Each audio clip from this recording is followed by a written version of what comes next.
Oh, hi. I didn't see you there. I was just reading one of my favorite books, Not If You Break Up With Me First. Hi, my name is Elise. I'm 11 years old in 6th grade at middle school.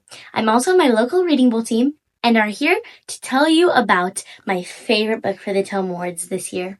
This is the book that I was telling you about, Not If You Break Up With Me First by G.F. Miller. The book should be right here. Eve and Andrew have been best friends since kindergarten, but now that they're in 8th grade, things are starting to go a different way. A romantic way, maybe. But now, they're not so sure that they love each other anymore, but still want to be friends. They just want the other to say the words so they can be let down gently.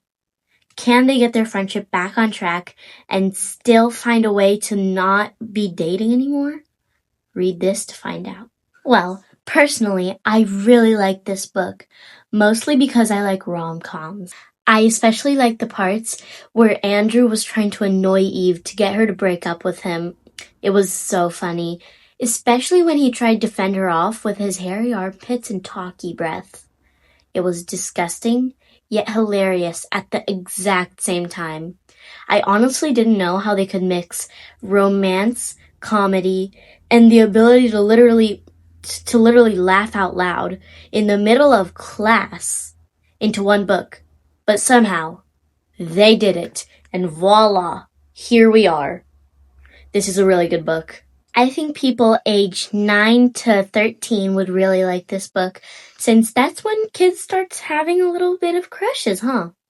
And, I really think people who like rom-coms, romantic comedies, would really like this book. I really like this myself, being 11 and all. If you like this book, I think you'd really like the series Dork Diaries, which follows Nikki trying to survive middle school and get her crush Brandon to notice her, all while surviving mean girl Mackenzie.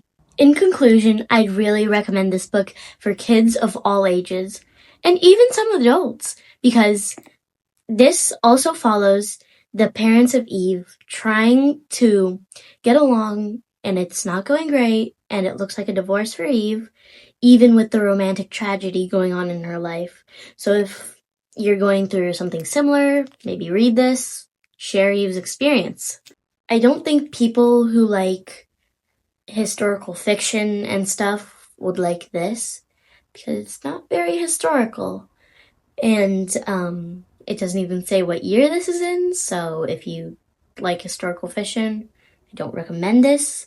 But for everyone else, you're gonna like this. This is a good read. Definitely pick up a copy. You'll fall in love with it, just like I did. Oh wait, I'm using romance language, huh? Fitting for the book. Anyway, I'll see you next time on Elise Reads. Bye.